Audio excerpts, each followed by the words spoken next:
Mummy ఏం చేస్తున్నావు ఈరోజు? ఎర్రపప్పు ఉల్లిగడ్డ పచ్చిమిరపకాయలు వేసి చేస్తున్నా. ఎర్రగరం వేయ పచ్చిమిరపకాయలు వేసి ఎర్రపప్పు ఉల్లిగడ్డ చేస్తున్నా. ఓకే. ఎర్రపప్పు మనకు కావాల్సినంత పప్పు తీసుకున్నా. ఇక ఉల్లిగడ్డలు కోసినా ఇట్లా పొడుగు కోసుకోవాలి. ఉల్లిగడ్డలు ఇట్లా చేసిన అయినా సన్నం ఇట్లా పొడుగు కోసుకోవాలి. ఇక టమాటాలు ఇక పచ్చిమిరపకాయలు కూడా ఇట్లా సన్నము పొడుగు కోసి పెట్టుకోవాలి. పచ్చిమిరపకాయలు ఉల్లిగడ్డ టమాటాలు ఎర్రపప్పు తీసుకున్నా. ఇప్పుడు ఎర్రపప్పు కడుక్కుందాము.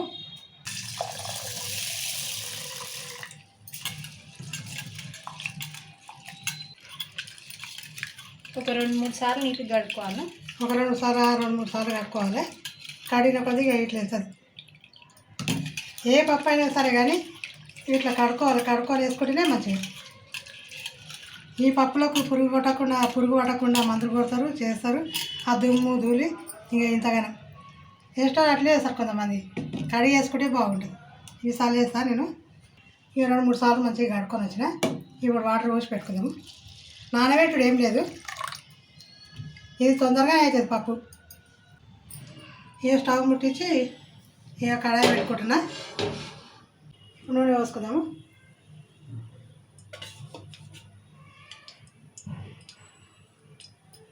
ఇప్పుడు నూనె వేసాం కదా, ఇక జీలకర్ర ఆవాలు వేసుకుందాం. ఇప్పుడు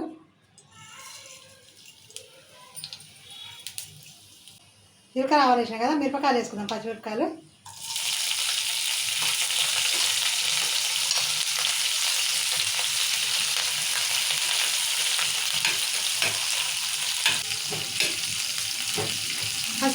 వేయగానే చిరపడతాయి కదా.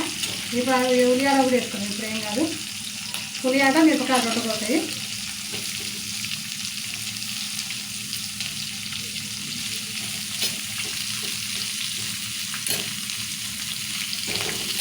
ఉల్లిగడ్డ పప్పుకు ఇట్లా మిరపకాయలు ఉల్లిగడ్డలు ఇట్లా పొడుగు కట్ చేసుకోవాలి. పొడుగు కట్ చేసుకుంటేనే పప్పు మంచిగా అనిపిస్తుంది.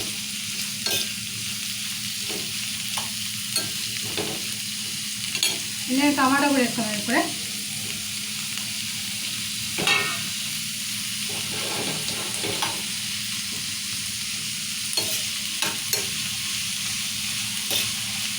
ఒక 2 నిమిషాలు ఇట్లా మగ్గించుకోవాలి.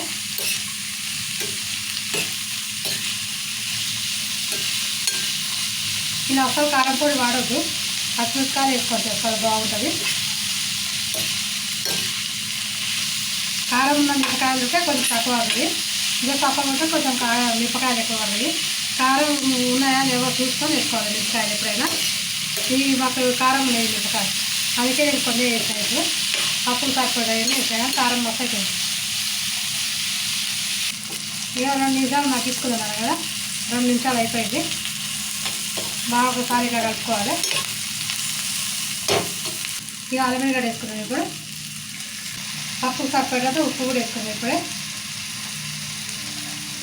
ఇక పసుపు వేసుకున్నాం. ఇప్పుడే ఇక కొత్తిమీర కళ్యామాకు ఉంది కదా, ఇవి కూడా వేసుకున్నాం. ఇక కొత్తిమీర వేసుకున్నాం. ఇక కళ్యామాకు కూడా ఇవన్నీ ఒకసారి ఇలా కలుపుకోవాలి. ఇవి ఉల్లిగడ్డలు టమాటాలు మెత్తగా నూనెలు ఉడకాల్సిన అవసరం ఏం లేదు. మళ్ళీ పప్పు వేస్తాం కదా, పప్పు ఉడికే వరకు అవి ఉడికేస్తాయి. అందుకే 2 నిమిషాలు మగ్గించుకొని ఇవన్నీ వేసుకోవాలి. అల్లం వెల్లిగడ్డ పసుపు ఉప్పు అన్నీ వేసుకొని ఒకసారి ఇలా కలుపుకోవాలి.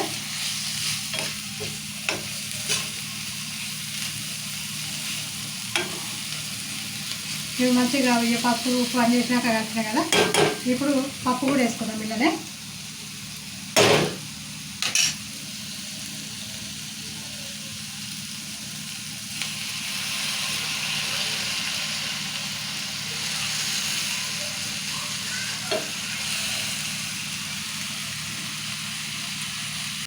ఇప్పుడు పప్పు వేసినా కదా, ఒకసారి మళ్ళీ కలుపుకున్నాము.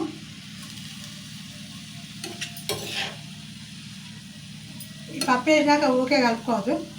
ఒకసారి మంచిగా ఉల్లిగడ్డలు ఇవన్నీ మంచిగా చిందే ఉంచుకొని కలుపుకోవాలి.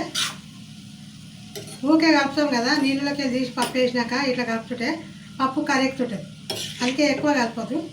ఒకసారి ఇప్పుడు వేయగానే ఇట్లా కలుపుకోవాలి మంచిగా అన్నీ కలిసినట్టు. ఒకసారి నూనెలు ఇట్లా మగ్గాలి పప్పు. ఇక 2 నిమిషాలు పప్పు నూనెలో మగ్గాలని కదా, 2 నిమిషాలు అయిపోయింది. మనం ఒకసారి ఇలా కలుపుకుందాం.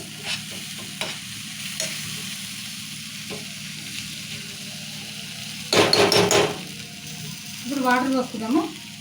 కొన్ని వాటర్ పోసుకోవాలి.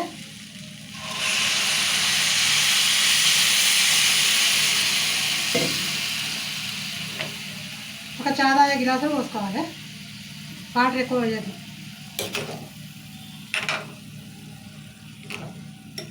ఇది తొందరగా ఉడికిపోతుంది. నీళ్ళు ఎక్కువ పడతాయి ఈ పప్పుకు.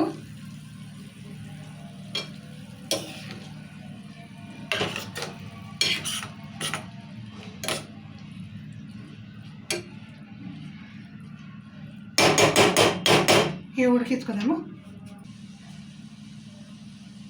ఇక ఇలా పొడి పొడిగా అవుతుంది. కొన్ని నీళ్ళు పోసుకుంటే ఇట్లా పొడి పొడిగా అవుతుంది.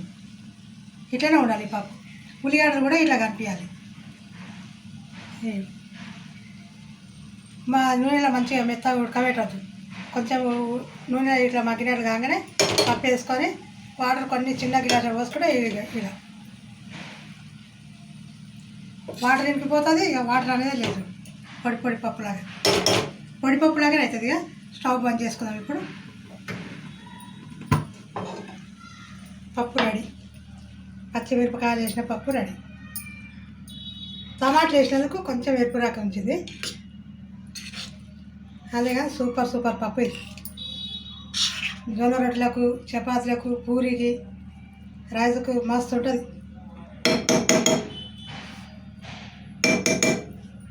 సో చూసిరేయండి. మీకు కనుక వీడియో నచ్చినట్టయితే లైక్ చేయండి, షేర్ చేయండి. మమ్మీ ఇంకేం చేయాలి? సబ్స్క్రైబ్ చేసుకొని గంట కొట్టండి. Bye bye. బాయ్.